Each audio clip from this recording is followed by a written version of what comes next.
দেখো, ইউজিভি রেজিস্ট্রেশনে অর্থাৎ first semester রেজিস্ট্রেশনে এই ওয়েবসাইট থেকে হচ্ছে, কিন্তু বেশ কিছু প্রবলেম হচ্ছে অনেকেরই। তো সেই প্রবলেম গুলোরই আলোচনা আজকে করব এবং আলোচনার মাধ্যমে সর্ট আউট করার চেষ্টা করব। তো দেখো, এখানে অনেকেই বলছো যে তোমাদের ইউজার আইডি আর পাসওয়ার্ড আসছে, পাসওয়ার্ডের জায়গায় আসছে, লগ ইন অপশন আসছে, আর তাছাড়া কিছু আসছে না। তো বলে রাখি, যারা ফোনে করছো তাদের ক্ষেত্রে এই প্রবলেমটা দেখা দিচ্ছে। যারা ওয়েবে করছো অর্থাৎ ল্যাপটপ বা ডেস্কটপে করছো তাদের ক্ষেত্রে ওটা আসবে না।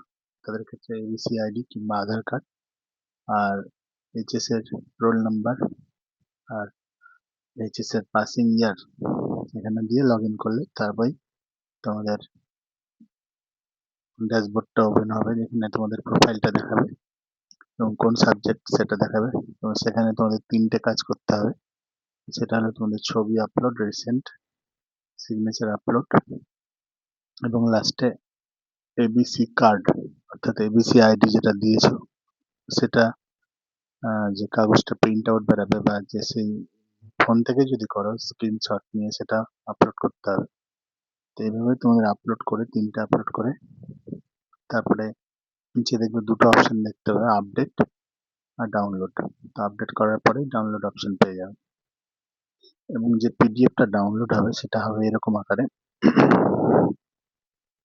এরকম, যেখানে তোমাদের ওপরে এই জায়গাটায় ছবি দেখতে পাবে, তার নিচে ঠিক সিগনেচার থাকবে, যে সিগনেচারটা আপলোড করবে সেটা, এবং এখানে দুটো কপি হবে, একটা কলেজ কপি এবং তার নিচে একটা স্টুডেন্ট কপি, যেটা তোমাদের দেওয়া হবে কেটে, এবং ডেটটা মেনশন করা থাকবে এখানে, প্রিন্ট ডেট আর স্টুডেন্ট আইডি এই জায়গাটায়, তারপর নাম, ডেট অফ বার্থ এবং সে কোন কলেজে পড়ে সেটা এখানে উল্লেখ থাকবে, আর তার সাবজেক্ট 21 নম্বর কলামে উল্লেখ থাকবে, তার এবিসি আইডি 20 নম্বর কলামে থাকবে, এবং দেখবে তোমাদের রেজিস্ট্রেশনের সময় যে রোল নাম্বারটা চেয়েছে সেটা এখানে মেনশন করা থাকবে, এবং এখানে তোমাদের সিগনেচার করে এটা জমা করতে হবে। আর নিচের পার্টটা, কাউন্টার পার্টটা তোমাদের দেওয়া হবে। সেখানে 500 টাকার কথা বলা হয়েছে, এটা নিয়ে অনেকের প্রশ্ন আছে, 500 টাকা থেকে দিতে হবে। তো 500 টাকাটা তোমাদের আগে কেটে নেওয়া হয়েছে অ্যাডমিশনের সময় ফি হিসাবে, রেজিস্ট্রেশন ফি হিসাবে। যদি কারো কোনো কলেজে কেটে না থাকে সেটা হয়তো তাদের কাউন্টারে পেড করতে হবে বা তাদের স্টুডেন্ট পোর্টালে লগ ইন করার পর পেড করতে হবে। তো এটা কলেজ তোমাদের নোটিশে জানিয়ে দেবে, এরপরে নোটিশ দিলে যে কি করতে হবে। আচ্ছা, বেশ কিছু সমস্যা যেটা বলছিলাম, তো অনেকের যে সমস্যাটা হচ্ছে সেটা হচ্ছে এরকম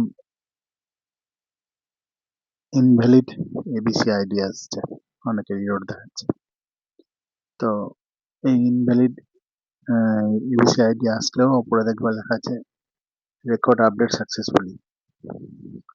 ইনভ্যালিড যদি থাকে তো আমি মালদা কলেজেরই কথা বলি, তাদের একটা লিঙ্ক দেওয়া হয়েছিল যেখানে এবিসি আইডি তাদের ইনপুট করতে বলা হয়েছিল এবং সেটাকে আপডেট করতে বলা হয়েছিল তাদের প্রোফাইলে। তো মালদা কলেজের ক্ষেত্রে এটা আসছে না, অন্যান্য কলেজের ক্ষেত্রে ইনভ্যালিড এবিসি আইডিটা আসছে, কারণ তাদের ক্ষেত্রে আগে কোনো এবিসি আইডি ইনপুট করার অপশন কলেজ দেয়নি, যেটা কলেজ আপডেট করতে পারেনি বলে পরবর্তীতে দেওয়া হচ্ছে ইনভ্যালিড বলছে। অনেক সময় ইনভ্যালিড দেখা দিচ্ছে যে এবিসি আইডি যখন তোমার 3টে ডিজিট দেওয়ার পর ড্যাশ দিচ্ছ, আবার 3টে এরকম করে ড্যাশ দিয়ে দিয়ে ইনপুট করছো তখনও দিচ্ছে, ড্যাশ গুলো বাদ দিয়ে নর্মালি দিলে তবে ইনভ্যালিডটা আসবে না। এটা একটা এরর দেখাচ্ছে। আর একটা হচ্ছে এরকম cross the subject intake capacity, এটার ক্ষেত্রে যেটা দেখাচ্ছে, অনেকে ধরো অন্য কলেজে অ্যাডমিশন নিয়েছিল প্রথমে, পরবর্তীতে কলেজ চেঞ্জ করেছো এবং সেখান থেকে ক্যান্সেল করিয়েছো, তবুও দেখবে যখন রসিদটা বেরোবে এখানে বা লগ ইন করার পর দেখতে হবে কলেজের নামটা আগেরটাই রয়েছে। তো তাদের ক্ষেত্রে এই প্রবলেমটা দেখা দিচ্ছে, তাদেরকে ইমিডিয়েট গিয়ে যে কলেজে আগে ভর্তি হয়েছিল সেখান থেকে নামটা কাটাতে হবে এবং পরে হয়তো আপডেট হবে এই প্রোফাইলে, রেজিস্ট্রেশনের প্রোফাইলে, যে নতুন কলেজে তোমরা আবার ভর্তি হয়েছো, যেখানে ক্লাস করছো অলরেডি, সেখানে গিয়ে জানাতে হবে, তারা আবার আপডেট করবে, তারপর তোমরা রেজিস্ট্রেশন কপিটা যেটা পাবে ওটাতে ফ্রেশটা থাকবে। এটা একটা প্রবলেম। আর একটা দেখা দিচ্ছে প্রবলেম, সেটা হলো এবিসি আইডির ক্ষেত্রে দেখা দিচ্ছে প্রবলেম। তো এবিসি আইডি যারা ক্রিয়েট করে ফেলেছ, দেখবে লগ ইন করার পর সেখানে অনেকের ব্ল্যাঙ্ক আসছে। তো আমি বলবো যারা এই প্রবলেমটা ফেস করছে তারা লগ আউট করে আবার লগ ইন করবে, এবার ঠিক চলে আসবে। তো সেটাকে প্রিন্ট আউট নিয়ে আপলোড করতে হচ্ছে, প্রত্যেকটা জেপিজি ফাইলে আপলোড করতে হচ্ছে। আর আপলোড করার পর তারপর রেকর্ড সাবমিটেড সাকসেসফুলি আসবে বা আপডেট সাকসেসফুলি, এবং তারপরেই ডাউনলোড করে নিয়ে সেটাকে প্রিন্ট আউট করতে হবে। তারপরে সেটা কলেজের কাউন্টারে গিয়ে জমা করতে হবে। যে কাউন্টারে তোমাদের বলা হবে যত নম্বর কাউন্টার বা যেখানে জমা নিয়ে কলেজে, সেখানে জমা করতে হবে। তোমাদের ফিজিক্যালি সেটা যেতে হবে।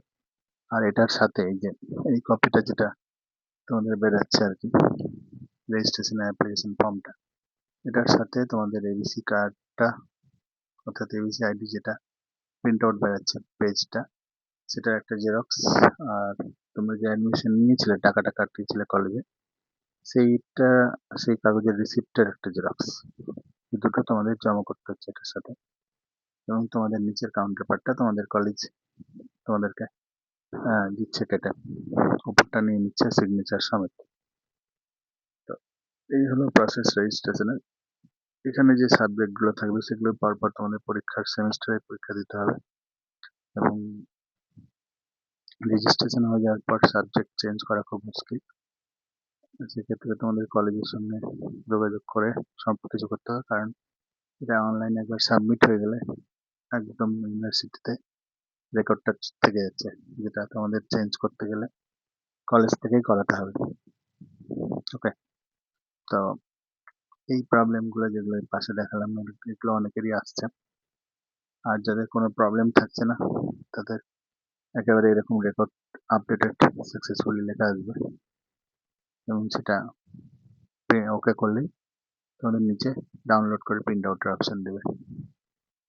ওকে, তো এই ছিল আজকের প্রবলেমগুলোর দেখানো তোমাদের এই ভিডিওর মাধ্যমে।